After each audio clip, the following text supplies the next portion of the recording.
everyone, welcome back. My name is Marie Major, and in this video I want to speak about the Anunnaki.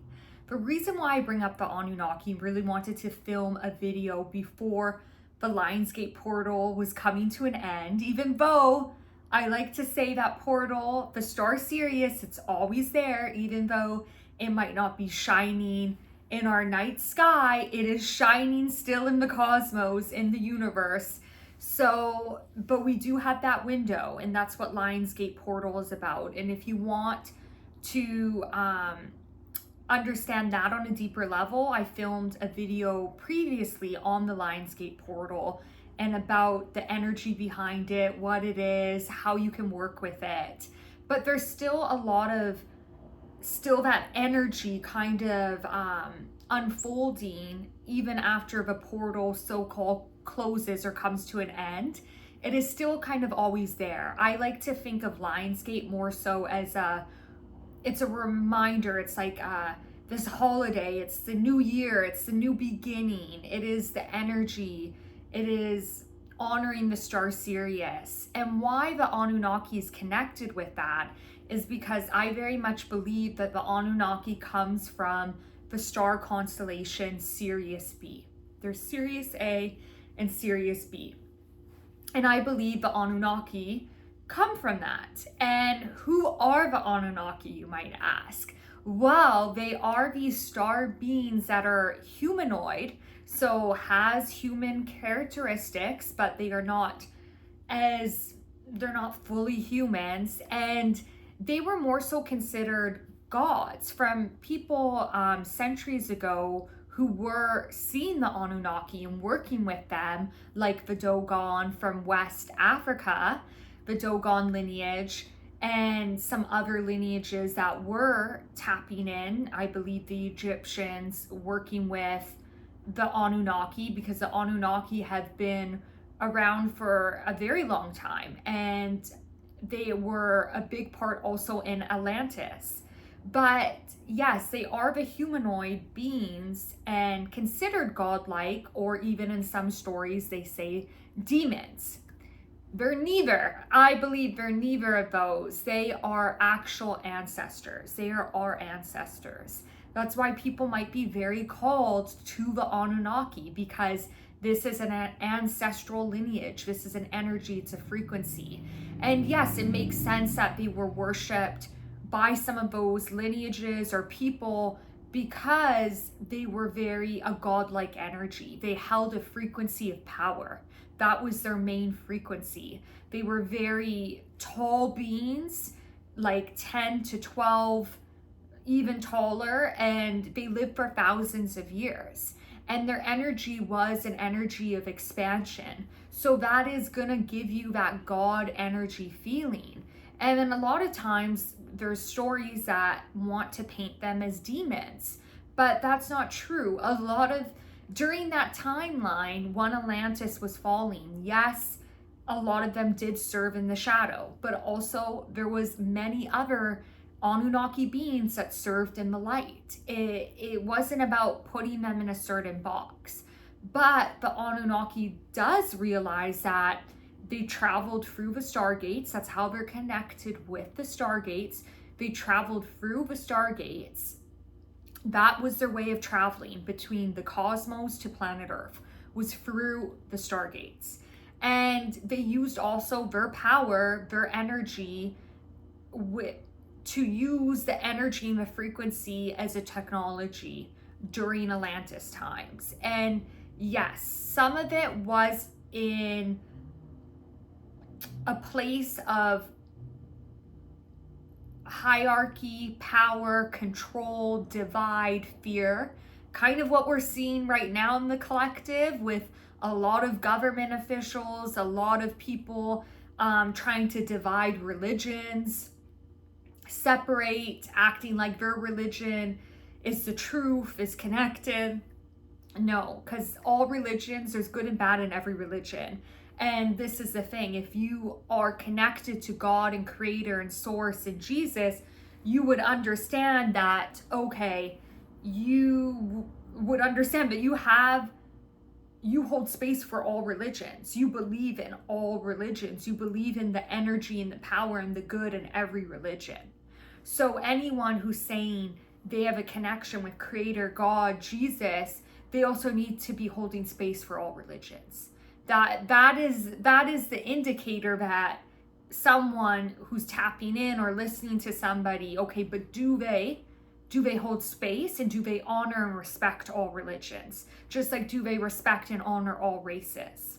So this is the whole subject of where the Anunnaki were coming through the Stargates and traveling through the Stargates, and yes, using certain powers, certain technology to advance and to evolve, but some of them used it in a state of control and power, which we are seeing as a reflection what is happening right now with humanity.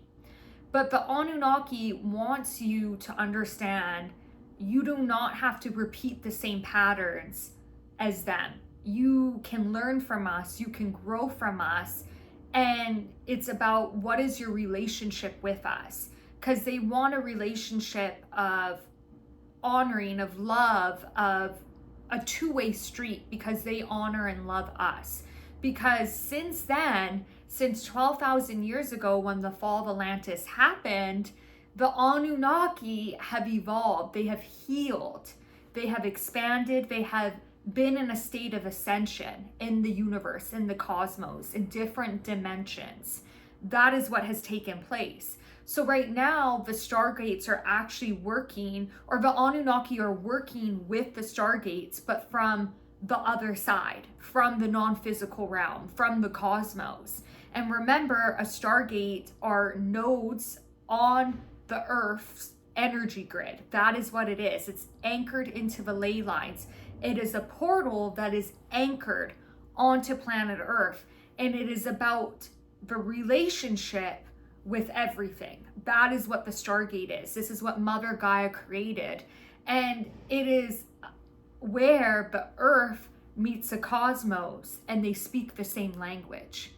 So how are you allowing yourself to tap into that energy and to use that energy, but for good, for the right intention? So sitting in your meditation, sending, let's say, Stargate 10 right now, Iran, because the star Sirius and the Anunnaki, what's really coming up is Stargate 10 Iran, Stargate 9 Antarctica, and Stargate 5 Egypt. So there's this energy of them really telling us, okay, how are you sending light there? How are you sending love? So you can hold in your meditation and imagine blue, golden energy all around the Stargates. You can even imagine the Stargates opening, connecting with nature, connecting, seeing harmony on the land, seeing unity on the land. And then it goes even deeper, because it's not just what are you doing in your meditation practice. It's how are you showing up out in the world? How are you treating one another? How are you showing up on social media?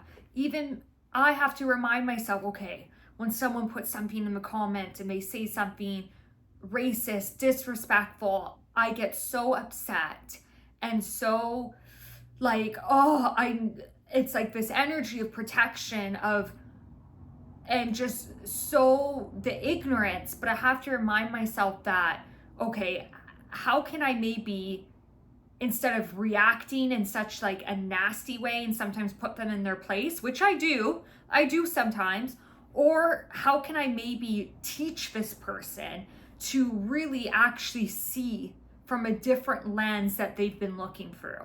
So maybe, how are we showing up on social media? How are we showing up at our work? How are we showing up in our family? How are we showing up in our partnership? If you're in a relationship or relationship with friends, how are you holding space? Because no matter what, that energy, that frequency that you keep putting out into the universe, and how you are moving throughout your day, even if it seems so simple to you, it has such an effect in the collective. It has such an effect rippling into the Stargates. No matter if you're over here and Antarctica's over there or Iran's over there. No, it's all connected. The world is connected. We are connected. The cosmos are connected. The realms, the dimensions are connected. We are connected to extraterrestrial beings. We are connected to different planets. We are connected to different timelines. This is all connected. So the Anunnaki right now are asking, are you going to listen to us? Are you going to learn from us? Are you going to learn from our mistakes? And this is where it's a reminder, okay, we have the Anunnaki now working, trying to help heal the Stargates. Am I putting in my role? Am I showing up for my duty? Am I showing up for how I am supposed to be helping heal the Stargates too?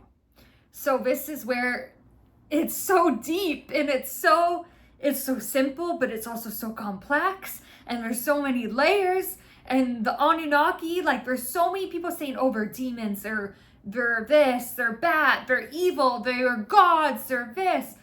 They were ancestors. That's what the Anunnaki were. They were ancestors. And when you honor the ancestors, when you hold space, they're also asking for us to forget them, because they realize they made mistakes on planet Earth. But look at the mistakes that we're doing as a collective right now on humanity. So it is really, how are we showing up in our state of forgiveness? And this is such a profound, deepening message, because the Dogon lineage in West Africa, they held the energy of Earth. They were earthbound beings. They knew how to work with the land. That's why their lineage is still running on planet Earth today, because they were so divinely honored and respected from the ancestors, from the cosmos, from God. And they knew how to respect back. So it's, how are you? How is your relationship? The Anunnaki came into play where they were there, but they were a species that knew they were shadow and light. They were evolving and expanding in such a rapid pace, because their power was so strong. So their energy was so powerful that it did do harm in the collective. It did do damage in the Stargates. It did do damage on planet Earth. But they have now healed from that. They have forgiven themselves, and then they have evolved. They have worked. They've done the shadow work. So right now they are really asking for us to honor, respect them, forget them, and to also learn from them, listen to them, hold space for them. So I think the Anunnaki is just such an important lineage to remember and to hold space for. And I think it's important to have the right conversations around the Anunnaki. I know a lot of the spiritual community might not agree with me, but hey, this is what I believe. I'm a little bit always more optimistic than most. And I believe that, it's not the lineage itself that is in the forgetting. It is souls that choose the forgetting, but we can always evolve and choose the remembering. And that is what we are here for. Remember, planet Earth is a school, it's a university, it's a hub. It is a great connecting place. But how are we doing our work? How are we evolving? How are we showing up as one, not just a personal thing? And we can even go deeper into what is coming up as a reflection of what is happening, let's say, with the government, with the wars on planet Earth, the harm also on a personal level. Like, I feel people I speak to, even me personally, like, this is a year where things are being tested, things are being questioned, things are being really challenged. That's a better word, not tested, but challenged. And how are we how are we gonna shape? How are we gonna build from that? Is really what the universe is asking from us. And it's a deeper subject that I'll go more into. And if there's anything else you want to know about the Anunnaki, please ask below. I love having questions that I could learn and grow from and evolve, so we can keep having these conversations. And yes, and I very much appreciate you being here. Stay tuned. I have a very exciting podcast that I was recently on that should air on the 12th of August, and I'll do like a recap maybe the next day or 2 days after that. So stay tuned. There's some more videos coming, and also my timeline jumping and how to get on your highest timeline is coming soon. So be patient. Thank you so much for watching.